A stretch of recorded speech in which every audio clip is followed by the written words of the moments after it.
Los conceptos vistos hasta ahora para dos variables son fácilmente extendidos para el caso de n variables. En esta videoclase veremos cómo se hace esto en una forma breve. Sean x1, x2, x3 hasta xn variables aleatorias definidas todas sobre el mismo espacio de probabilidad. La función de distribución conjunta se define de la siguiente manera.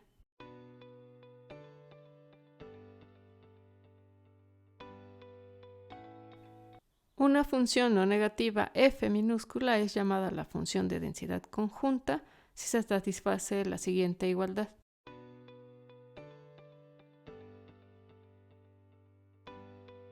Y se satisface que para cualquier conjunto A en Rn, la probabilidad de que el vector esté en este conjunto es igual a la integral de la función de densidad conjunta sobre el conjunto A. La densidad marginal de cada uno de los componentes del vector aleatorio se obtiene integrando la función de densidad conjunta sobre el resto de las n-1 variables. Por ejemplo,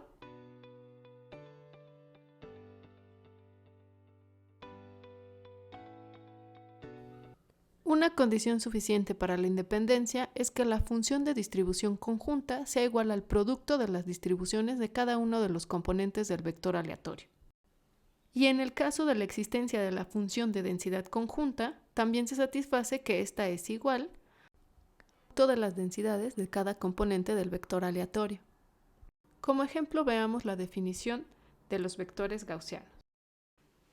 Un vector aleatorio n-dimensional, X, se dice que tiene distribución gaussiana con media mu y covarianza sigma si la densidad de X es la siguiente. Para un vector aleatorio, la covarianza es una matriz, mientras que la media es un vector de igual número de elementos que el vector aleatorio. Aquí estamos calculando el determinante de la matriz de covarianza y esta es la inversa de la matriz de covarianza. Desde luego, esta función de densidad va a existir siempre que el determinante de la matriz de covarianza sea distinto de 0. La media del vector aleatorio se define de la siguiente forma.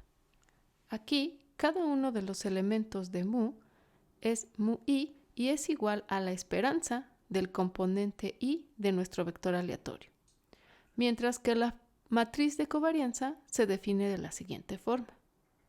Cada sigma ij es igual a la covarianza entre la variable aleatoria xi y la variable aleatoria xj. Notemos que esta matriz es simétrica. Una propiedad importante para estos vectores gaussianos está relacionado con el concepto de independencia. Veámoslo en el caso de dos dimensiones. Supongamos que la covarianza de las variables x1 y x2 es igual a 0.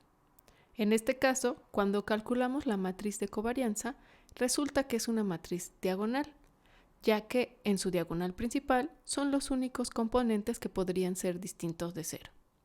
Veamos, en este caso, cómo se reduce la función de densidad de estos vectores gaussianos. Lo primero que tenemos que hacer es calcular este producto de matrices. X es el vector en el que está evaluada la función de densidad gaussiana. Mu es la media y sigma es la matriz de covarianza. Este producto es equivalente a la siguiente expresión. Aquí ya hemos calculado la inversa de la matriz de covarianza. Este producto de matrices es igual a esto, mientras que el determinante de la matriz de covarianza es igual a sigma 1,1 por sigma 2,2. Por lo tanto, reemplazando en la definición de la densidad gaussiana, tenemos lo siguiente. Entonces, hemos obtenido que la función de densidad gaussiana conjunta para las variables aleatorias x1 y x2 es igual al producto de sus respectivas funciones de densidad. Por lo tanto, podemos concluir que estos vectores son independientes. Sabemos que si dos variables aleatorias son independientes, entonces su covarianza es igual a 0. Pero solo para el caso de la distribución gaussiana podemos tener el resultado inverso. Esto es, que si dos variables aleatorias con distribución gaussiana tienen covarianza igual a 0, entonces podemos concluir que estas variables son independientes. Un resultado importante sobre estos vectores aleatorios es que pueden ser caracterizados de la siguiente forma. Un vector aleatorio n-dimensional, al que le estoy llamando x, vamos a decir que es gaussiano o que tiene distribución gaussiana, si y solo si cada combinación lineal de sus componentes, es decir, esta expresión, es una variable aleatoria unidimensional gaussiana. La clave para probar este resultado es usar la función característica. Recordemos que la función característica de una variable aleatoria, normal o gaussiana es la siguiente.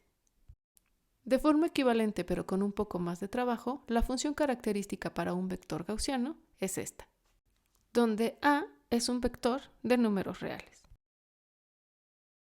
Ahora ya estamos listos y listas para realizar la demostración de esta caracterización. Sea z igual a esta combinación lineal. Y escribamos la esperanza de z como producto de vectores. También calcularemos la varianza de z.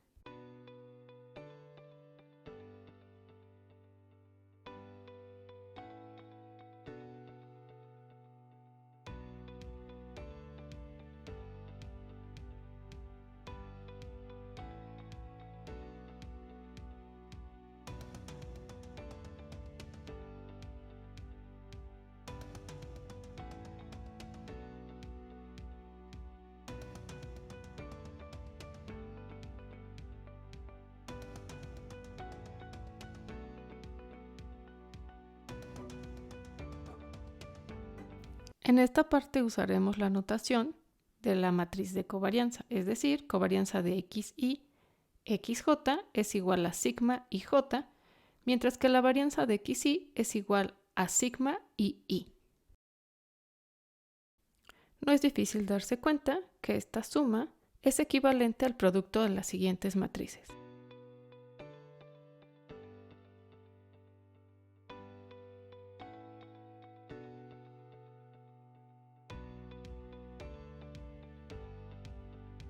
Simplificando la notación, vemos que la esperanza de z es igual al vector A transpuesto por el vector mu, mientras que la varianza de z es igual al vector A transpuesto por la matriz sigma por A. Si reemplazamos en la función característica para una sola variable aleatoria normal, pero con esta notación matricial, vemos que vamos a llegar a la función característica para un vector gaussiano.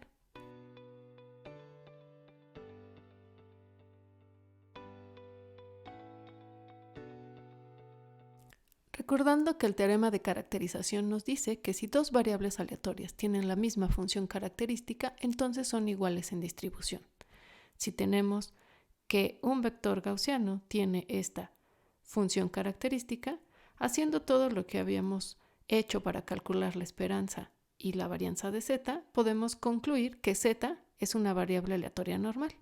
Y si suponemos que z es una variable aleatoria normal, llegamos a esta conclusión. Por lo tanto, el resultado queda demostrado.